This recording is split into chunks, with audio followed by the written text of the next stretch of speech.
Noong October 2022 sa Paris, isang karaniwang Biyernes na umaga, maagang nagising ang estudyanteng si Lola, gaya ng kanyang nakasanayan.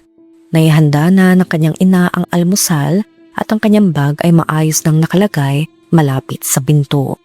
Handa na para sa isa na namang araw sa paaralan. Lumabas siya ng bahay na may ngiti sa labi. Isang ngiting hindi alam ng kanyang pamilya na iyon na pala ang huling beses na kanilang makikita.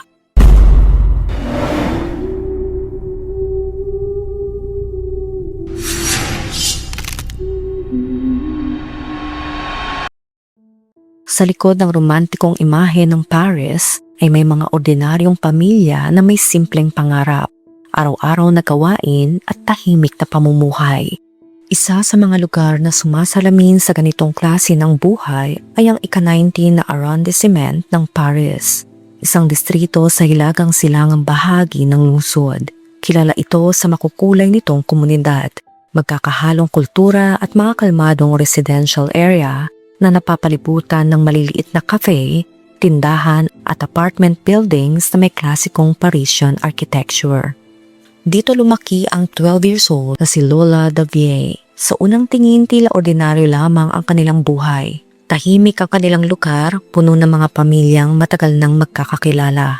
Ang ama ni Lola na si Johan ay nagtatrabaho bilang concierge sa mismong apartment building kung saan sila nakatira.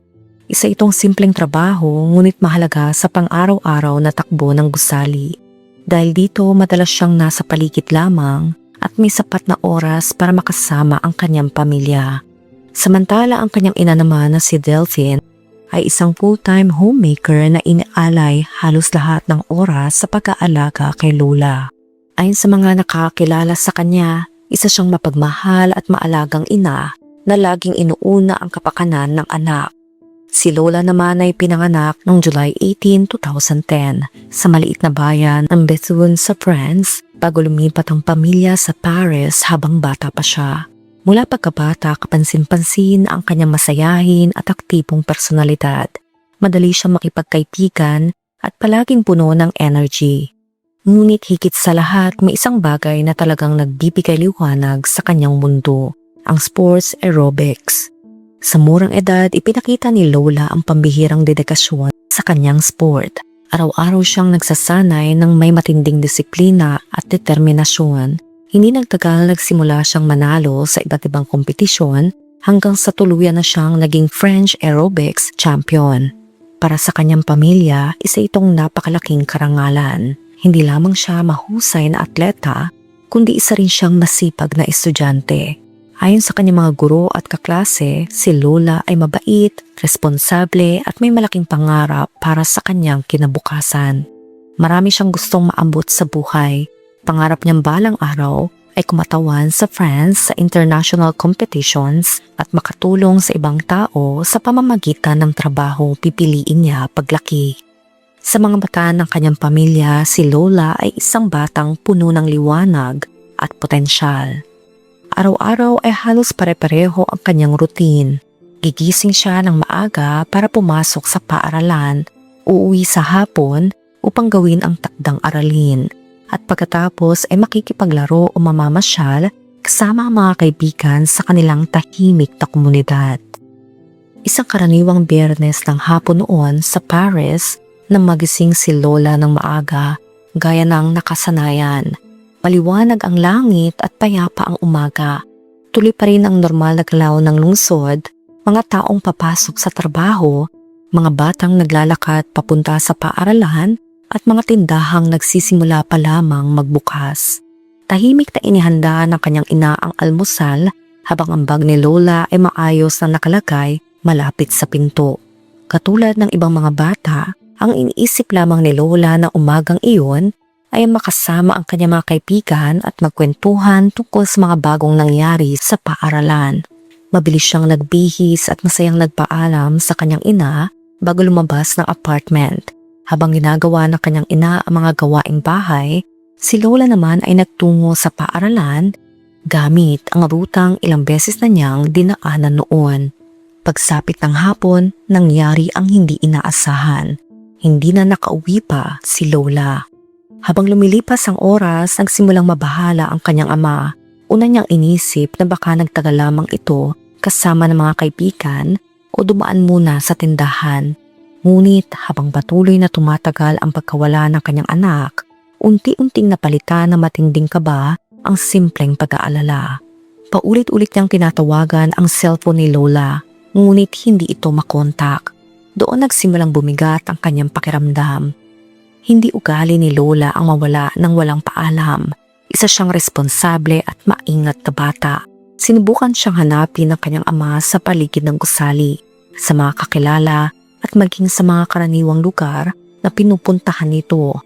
Ngunit walang nakakita sa kanya. At habang papalalim ang gabi, isang nakakabahalang tanong ang unti-unting bumabalot sa isip ng kanyang pamilya. Saan nagpunta si Lola? Noong October 14, 2022, bandang 4:30 ng hapon sa Paris, isang tawag ang natanggap ng lokal na himpilan ng pulisya tungkol sa pagkawala ng isang 12 years old na batang babae. Halatang balisa at natatakot ang kanyang ama na si Johan habang ipinapaliwanag na hindi pa rin nakakauwi ang kanyang anak mula sa paaralan. Habang papalalim ang gabi, hindi lamang ang pamilya kundi maging ang buong komunidad ay nagsimulang kabahan sa posibleng nangyari kay Lola. Agad na kumilos sa mga otoridad. Unang sinuyod ng pulisya ang mga kalapit na kalsada at mga lugar na madalas puntahan ni Lola. Kinausap nila ang mga kaibigan, kapitbahay at sino mang maaring nakakita sa bata bago ito mawala. Sa umpisa umaasa pa silang baka simpleng naligaw lamang siya o nagtagal kasama ng mga kakilala. Ngunit habang patuloy na walang balita, unti-unting naging malinaw na hindi ito ordinaryong pagkawala. Dahil dito nagsimula ng siyasatin ng mga investigador ang mga CCTV camera sa paligid ng gusali at mga kalapit na establishmento. Isa sa mga kuha ang agad na nakakuha ng kanilang pansin. Sa footage mula sa entrada ng apartment building, may nakitang babae na pumasok sa gusali kasama si Lola noong araw na iyon. Makikitang magkasama silang naglalakad papunta sa pangunahing pasukan ng building. Ang simpleng kuwang iyon ang naging mahalagang bahagi ng investigasyon. Mula noon nakataon na mga pulis sa pagtukoy kung sino ang babaeng kasama ni Lola at kung saan ito maaring nagtungo pagkatapos. Habang nagpapatuloy ang paghahanap sa loob ng ilang oras, hindi lamang ang mga apartment at hallway ng gusali ang sinuri, kundi pati ang mga bahagi nito na madalas hindi pinapansin. Mga sulok malapit sa basurahan, likod ng building at iba pang tagong lugar. Ayaw ng mga pulis na may kahit isang posibilidad na hindi nila masiyasat. Kinabukasan ng umaga, ipinagpatuloy ng mga otoridad ang operasyon. Sa gitna ng investigasyon, may isang residente ng gusali ang lumapit sa pulisya at nagsabing nakakita siya ng babaeng kahawig ng nasa CCTV footage. Ayon sa saksi, may hinihila itong malaking lalagyan or container pababa ng kalye noong gabi ng pagkawala ni Lola. Naging mas seryoso ang sitwasyon matapos marinig ang impormasyong iyon. At habang papalapit sa kasuktulan ng paghahanap noong gabing iyon, isang nakakatakot na katotohanan na ang tuluyang mabubunyag. Natagpuan na si Lola, ngunit hindi na siya buhay. Ang lugar kung saan nakita si Lola ang lalong nagdulot ng matinding pagkabigla sa lahat.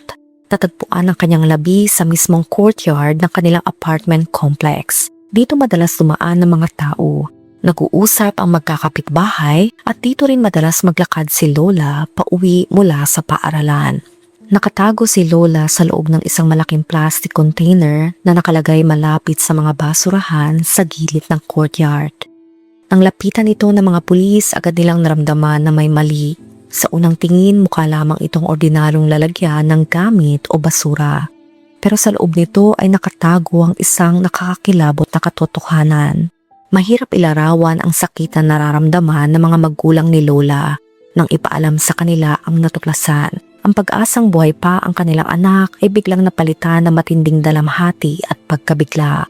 Pagdating ng mga investigador sa crime scene, mabigat at tensyonado ang paligid ng apartment. Maraming residente ang nakatanaw mula sa kanilang mga bintana, habang iba na may pilit na sinusubukang makita kung ano ang nangyayari sa likod ng police tape na nakapalibot sa lugar. Maingat na sinuri ng forensic team ang bawat detalye. Natuon agad ang pansin nila sa plastic container na pinaglagyan kay Lola. Habang sinusuri ng mga eksperto ang laman nito, may ilang pambagay na kanilang natagpuan bukod sa labi. Kabilang dito ang 2 papel na may nakasulat na mga numero. Ang isa ay may 0 at ang isa naman ay may 1. Agad itong naging palaisipan sa mga investigador. May ibig pang sabihin ng mga numerong iyon, isa ba itong mensahe o bahagi lamang ng isang mas malaking misteryong hindi pa nila nauunawaan. Sa puntong iyon wala pang malinaw na sagot. Kasabay nito maingat ding sinuri ng mga pulis ang buong courtyard. Nakapagtataka dahil walang palatandaan ng pakikipagbuno o anumang kaguluhan sa paligid. Tahimik at normal pa rin ang itsura ng lugar na para bang walang masamang nangyari roon.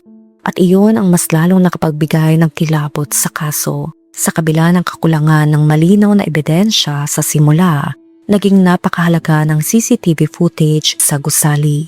Sa pamamagitan nito, nagsimulang matukoy ng mga pulis ang babaeng nakita kasama ni Lola bago ito mawala. Isang 24 years old na babae ang lumitaw bilang pangunahing person of interest sa kaso.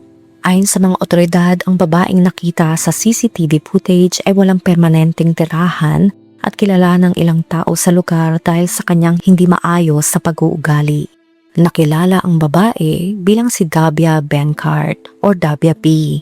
Ipinanganak umano siya sa Algeria at tigal na lumipat sa France noong May 2016 gamit ang student visa. Sa mga opisyal na record bago ang trahedya, wala siyang mabigat na criminal record at hindi pa nasasangkot sa seryosong mga kaso. Gayunpaman noong 2018 ay naitala siya ng pulisya bilang biktima ng DV. Isang detalye na kalaunan naging bahagi ng mas malalim na pagsusuri sa kanyang buhay at kalagayang emosyonal. Si Dabia ay walang permanenteng trabaho at palipat-lipat lamang na matutuluyan. Minsan ay nakikitira siya sa isang kakilala at kalaunan naman ay sa kanyang 26 years old na kapatid na nakatira rin sa 19th arrondissement ng Paris. Ayon sa kanyang kapatid, madalas umanong magsalita si Dabia ng mga bagay na kakaiba at walang malinaw na logic. Dahil dito lalo siyang naging sentro ng pansin ng mga investigador. Lumitaw din na nagkaroon umano ng alitan noon sa pagitan ni Dabia at ng ina ni Lola. Nagsimula raw ito sa apartment building kung saan nagtatrabaho bilang caretaker ang ina ni Lola. Ayon sa ilang ulat, tumanggi umano itong bigyan si Dabia ng access pass upang makapasok ng mag-isa sa gusali. Pinaniniwala ang maaring iyon ang isa sa mga naging mitya ng tensyon. Gayunpaman kahit marami nang napapansin sa kanyang asal, wala umanong kasaysayan si Dabia ng pagpapagamot sa psychiatric institutions. At matapos siyang masuri pagkaraan ng kanyang pagkakaaresto, sinabi ng mga eksperto na nasa maayos pa rin siyang kalagayan. Upang maunawaan ang investigasyon at umarap sa legal na proseso. Madaling araw ng Sabado, ilang oras matapos tuluyang makilala ng pulisya ang suspect. Agad silang nagsagawa ng operasyon upang siya ay arestuhin. Pinalibutan ng mga otoridad ang apartment kung saan pinaniniwala ang nagtatago si Dabia. Maingat ang bawat kilos ng pulisya dahil hindi nila alam kung paano ito kikilos o kung may posibilidad itong maging mapanganib. Nang tuluyang pasukin ng mga pulis ang apartment, nakita nila si Dabia sa isang hindi maipaliwanag na kalagayan. Ayon sa mga ulat, labis siyang balisa at hindi maayos magsalita. Hindi raw nito sinubukang tumakas, ngunit kapansin-pansin ang kakaiba niyang kilos at hindi magkakaugnay na mga sinasabi. Agad siyang isinakay ng mga pulis sa patrol car habang mahigpit na binabantayan. At ang mas lalong ikinagulat ng mga investigador sa buong oras ng pag-aresto, hindi man lang umano siya nagtangkang ipagtanggol ang sarili o tutulan ang mga paratang laban sa kanya. Sa pag-usad ng paglilitis, unti-unting lumitaw ang mas mabibigat na detalye tungkol sa kalagayan ng pag-iisip ni Dabia. Ayon sa ilang eksperto, matagal na umano siyang nagpapakita ng mga senyales na matinding emosyonal na problema. May mga pagkakataong nawawala siya sa realidad at nagsasalita ng mga bagay na walang malinaw na koneksyon sa totoong nangyayari sa paligid niya. Gayunpaman, kahit na may mga obserbasyong ganoon, hindi agad nagkaroon ng malinaw na konklusyon kung siya ba ay lubusang walang kakayahang maintindihan ang kanyang mga ginawa noong araw na nawala si Lola. Habang nagpapatuloy ang investigasyon, masusing binalikan ng mga otoridad ang bawat galaw ng suspect noong araw ng insidente. Sinuri nila ang CCTV footage mula sa iba't ibang bahagi ng gusali at kalapit na kalye. Dito mas lalong tumibay ang paniniwala ng mga investigador na planado ang kilos ni Dabia. Nakita siyang paulit-ulit na pumapasok at lumalabas sa gusali. Tila may sinusubukang itago o ayusin. Sa kabilang banda, lubos na nadurog ang pamilya ni Lola. Ang mga magulang niya ay halos hindi makapaniwala na ang batang minsang masayahin, tumatakbo sa pasilyo ng kanilang tahanan, ay naging sentro ngayon ng isang trahedyang yumanig sa buong France. Maraming residente sa kanilang komunidad ang nagdala ng bulaklak, kandila at mga mensahe malapit sa gusali bilang pag-alala sa batang babae. Ang dating ordinaryong courtyard na puno ng pang-araw-araw na buhay ay naging tahimik na simbolo ng dalamhati. Isa sa mga pinakanakakagimbal na bahagi ng kaso ay ang tila kawalan ng malinaw na motibo. Hanggang sa mga sumunod na buwan, nanatiling palaisipan para sa marami kung ano talaga ang nagtulak kay Dabia upang gawin ang isang napakalupit na bagay laban sa isang inosente. Ang kanyang mga pahayag ay madalas magulo, pabago-bago at minsan ay walang kaugnayan sa mga tanong ng investigador. Dahil dito, lalo naging misteryoso at mabigat ang buong kaso. Sa korte nanatiling tahimik si Dabia sa karamihan ng mga pagdinig. Madalas siyang nakayuko lamang habang binabasa ang mga detalye ng ebidensya laban sa kanya. Samantala, patuloy namang humihingi ng hustisya ang pamilya ni Lola. Sinalang-alang ng hukuman ang kalagayan ng pag-iisip ni Dabia, ngunit hindi ito naging sapat upang alisin ang kanyang pananagutan sa krimen. Ayon sa mga psychiatric expert na humarap sa korte, nagpapakita umano siya ng mga senyales na malubhang psychological disorders, kabilang ang pagiging emosyonal na hindi maayos at pagkakaroon ng antisocial tendencies. Gayunpaman, matapos ang mas malalim na pagsusuri, lumabas na naiintindihan pa rin niya ang bigat at posibleng epekto ng kanyang mga kilos noong araw ng trahedya. Isa-isang inilatag ng prosecution ng mga ebidensya laban kay Dabia. Malaking bahagi ang CCTV footage na nagpakitang kasama niya si Lola sa loob ng gusali ilang oras bago mawala ang bata. Bukod dito, natagpuan din sa kanya ang ilan sa mga personal na gamit ng biktima, pati na ang mga sulat at materyales sa pinaniniwalaang konektado sa krimen.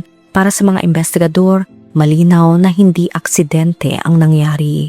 May mga testigo ring humarap sa korte.